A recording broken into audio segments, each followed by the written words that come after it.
प्रताप सिंह जी हैं, भारतीय जनता पार्टी के जिला अध्यक्ष रहे हैं, उनसे बात करेंगे। ये सवाल मैं काफ़ी पहले आपसे पूछना चाह रहा था लेकिन मुलाकात नहीं हो सकी, इसलिए नहीं पूछ पाया। भारतीय जनता पार्टी के प्रत्याशियों की सूची क्यों बदली? जो सामाजिक जानकारी है वो ये है कि आपके जो समर्थक थे उनको टिकटें नहीं मिली, इसलिए फिर आपने उन टिकटों को बदलवाया, लगभग 13 नाम बदले गए। ये क्या सच्चाई है, जनता को आज बताइए। नहीं नहीं, ऐसा कुछ नहीं है। भारतीय जनता पार्टी में कांग्रेस को जहां प्रत्याशी नहीं मिल रहे थे, हम लोगों के पास एक एक वार्ड से 20-20, 25-25 लोग चुनाव लड़ने के इच्छुक थे, जो चुनाव लड़ना चाह रहे थे। तो सूची में जब ये विचार विमर्श हुआ कि जो जाति समीकरण के हिसाब से और जो पुराने उनके परफॉर्मेंस हैं, जो पार्षद रहे हैं, उनके हिसाब से जब सूची जारी हो गई, फिर वहाँ से वार्ड से फीडबैक आया। उस फीडबैक के आधार पे ये परिवर्तन हमारे जिला संगठन ने और प्रदेश नेतृत्व ने किया है। ये तो कांग्रेस के द्वारा जो उड़ाई गई झूठी बातें हैं, जो हर छतरपुर में ये परंपरा बन गई है कि कुछ भी ऐसी बात हो तो उसको प्रचारित करें। जबकि आज हमने देखा है कि उनके वरिष्ठ नेताओं की फ़ोटो भी उनके घोषणा पत्र में नहीं है, और छतरपुर से तो कांग्रेस लगभग ख़त्म सी दिख नहीं। जो नाम 13 नाम बाद में शामिल किए गए, क्या वो आपके समर्थक थे? क्योंकि वो सूची रुकवाने की जानकारी आपकी थी, तो क्या वो आपके समर्थक बाद में जोड़े गए? नहीं नहीं, ऐसे कहाँ कोई किसी को ऐसे किसी ने बोला नहीं होगा। ये सब भारतीय जनता पार्टी के कार्यकर्ता होते हैं, और हमने आपसे कहा कि वार्ड से फीडबैक आता है, जब कहीं चीज़ें बदलनी पड़ती हैं तो भारतीय जनता पार्टी बड़ी बड़े स्तर पे बदलाव करती है, इसलिए वो बदलाव हुए हैं। और ये सब जो र्यूमर्स हैं, इन र्यूमर्स में ही कांग्रेस चुनाव लड़ती है।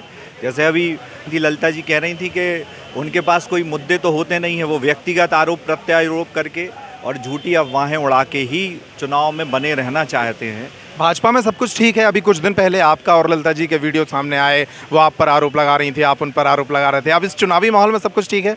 नहीं नहीं, ऐसे कोई आरोप नहीं लगे हैं। ये किसी ने किसी का नाम नहीं लिया था, वो मीडिया के द्वारा एक क्रिएशन था। और ये पार्टी विद डिफरेंस है, हम मतभेद के साथ भी साथ हैं सब। कांग्रेस में आपने देखा होगा कि आज वरिष्ठ नेता उनके एक भी नहीं थे। जो मुन्ना राजा यहाँ से चुनाव लड़े, आज वो वहाँ पे नहीं है। जो बब्बू राजा, आज हम देख रहे हैं कांग्रेस की स्थिति जो है वो वन मैन आर्मी की है। और ये सब चीज़ें जो है वो कांग्रेस के कार्यकर्ता, हर दल में अपने अपनी कार्य पद्धति होती है। भारतीय जनता पार्टी की कार्य पद्धति जो है वो कार्यकर्ता आधारित है। कैडर बेस हमारी पार्टी है, हम कार्यकर्ता। यहाँ पे मोदी जी भी कहते हैं कि मैं कार्यकर्ता हूँ, शिवराज जी भी कहते हैं कि मैं कार्यकर्ता हूँ। और यहाँ पूरा मंत्रिमंडल बदल जाता है, गुजरात का और त्रिपुरा का हम देखते हैं, और सब उसको स्वीकार करते हैं। ऐसे ही भारतीय जनता पार्टी में जब भी जो संगठन निर्णय लेता है, वो संगठन सबको स्वीकार्य हो। एक महत्वपूर्ण बात, आज दोपहर में जब कांग्रेस का वचन पत्र जारी हो रहा था तो ये पत्रकारों ने भी उनसे पूछा कि 20 साल की भारतीय जनता पार्टी के कार्यकाल के दौरान जो काम छतरपुर में हुए हैं, उन पर सवाल ना उठा के कांग्रेस आखिरी के 10 साल पर सवाल क्यों उठा रही है? क्योंकि वो 10 साल आपकी पत्नी अर्चना सिंह जी अध्यक्ष के कार्यकाल हैं। इस पर क्या जवाब देना चाहिए? निश्चित रूप से उन्होंने बाधा उत्पन्न करी है। जब भी जब ललिता जी यहाँ पे नगर पालिका अध्यक्ष बनी थी तो तनख्वाहें नहीं बढ़ती थी, सड़कें नहीं थी छतरपुर में। और आज हम देख रहे हैं छतरपुर एक विकसित छतरपुर बन गया है। ये भारतीय जनता पार्टी की देन है। और कोई भी जांच होती है, कोई भी एक स्पेसिफिक किसी चीज़ के लिए होती है, ये हम सब जानते हैं। आज प्रधानमंत्री आवास योजना छतरपुर में 2018 के बाद से, अच्छा आपसे ही प्रश्न है कि 2018 के बाद से ही सब कुछ बंद क्यों है? डिवाइडर बनने बंद हैं छतरपुर में, प्रधानमंत्री आवास बंद है, संबल योजना बंद हो गई, 5,000 रुपये। नहीं, बंद तो अभी लास्ट के 1 साल से भी हैं, जब आपकी सरकार है प्रदेश में। वो जांच के दायरे में गई, वो पूरा ट्रक का ट्रक भर के यहाँ से भोपाल गया। और जब बहुत सारे अनावश्यक अवरोध उत्पन्न होते हैं, तो जब जो अधिकारी होते हैं वो किसी भी काम को करने में उनकी कलम कांपने लगती है कि ऐसा ना हो कि कोई इनकी आपस की बुराई का ठीकरा हमारे सर पे ज़बरदस्ती फोड़ा जाए। तो उनके एक भी आरोप आज तक सिद्ध हुए हों, जितने भी आरोप वो लगाते हैं, वो आरोप आप बताओ कि कौन सा आरोप सिद्ध हुआ है? 1.5 साल उनकी सरकार थी, एक कोई व्यक्ति खड़ा हुआ हो प्रधानमंत्री आवास में कि ये फर्जी है, ये व्यक्ति तो है ही नहीं। हमने झुग्गी झोपड़ियों में रहने वाले लोगों की चिंता करके उनको आवास दिया।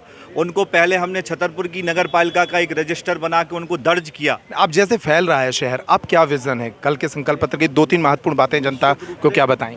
हमारा जो संकल्प पत्र है, जो हम अभी तक हमने धीरे धीरे करके जो इनने 20 साल में जो हमने जहाँ तक नगर पालिका पहुँचाई उससे आगे ले जा रहे हैं। हमने बिजावर रोड चौड़ा किया था, उसमें डिवाइडर बनाएंगे। देरी रोड को चौड़ा करेंगे, डिवाइडर बनाएंगे। हम सटई रोड जो इनने बंदी करा दिया उसको चौड़ा करेंगे, वहाँ डिवाइडर हम बनाने वाले हैं। हम कचरा की चलित ट्रॉलियाँ रखने वाले हैं वार्ड में, हमारे संकल्प पत्र में उल्लेख है, जिसमें रात में आप कचरा डाल दो और सुबह से वो ट्रॉली अपने गंतव्य स्थान पे चली जाएगी। एक अच्छे स्टेडियम का निर्माण कराएंगे। हमारी योजना ये है कि जो मुक्तिधाम है अभी भैंसासुर, उसके पास हम ज़मीन पड़ी हुई है सरकारी, वहाँ पे मेला ग्राउंड भी एक हम बनाएं, क्योंकि हमारे शहर में मेला ग्राउंड की बड़ी आवश्यकता है। हम लोग बस स्टैंड निर्माण का हमारी योजना में है। अभी 200 करोड़ की जो योजना जिसको यहाँ के जनप्रतिनिधि अपना बताते थे, वो अमृत 2 की परियोजना है। कल शिवराज सिंह हमारे माननीय मुख्यमंत्री जी कह के गए हैं कि अति शीघ्र हम उसको छतरपुर में लागू करेंगे, जिससे हमको सीवर लाइन मिलेगी। हमने बस स्टैंड, रेलवे स्टेशन से डाकखाना चौराहा चौड़ा किया था, कुछ खंबे भी लगाए थे, वो काम भी बंद हो गया है। पुलियों में गिर के 2 लोगों की मृत्यु भी हुई, 2 हमारे बच्चों की। वो पुलिया चौड़ीकरण का टेंडर भी उस समय लग गया था। हमने अपने संकल्प पत्र में लिया है कि वो हम जो पुलिया जो इन्होंने जितने काम बंद किए हैं वो सब बंद काम चालू करेंगे। नया मेला ग्राउंड बनाएंगे, स्टेडियम बनाएंगे। जो इनिशियल हमने ग्राउंड तैयार करा है, अब उस पर बिल्डिंग और अच्छा एक बनाने का, सराय का जो काम बंद हो गया था, सराय का काम चालू करके उसको मूर्त रूप देंगे। यहाँ पे 4 साल में एक भी व्यावसायिक कॉम्प्लेक्स जितने भी कॉम्प्लेक्स थे वो सब बंद कर दिए गए जांच के नाम पे। जब कॉम्प्लेक्स नहीं बनेंगे, लोगों को मदद नहीं मिलेगी, लोग दुकान खोलने के लिए कहीं बाहर नहीं निकल पाएंगे। नगर पालिका का उद्देश्य सिर्फ पैसा कमाना नहीं है, नगर पालिका का उद्देश्य हर क्षेत्र में लोगों को आगे ले जाना है। तो ये सब हमारी योजना में है और हम जो भी काम अब बचे हैं उन कामों को पूरा करेंगे। चलिए, हमारे साथ भारतीय जनता पार्टी की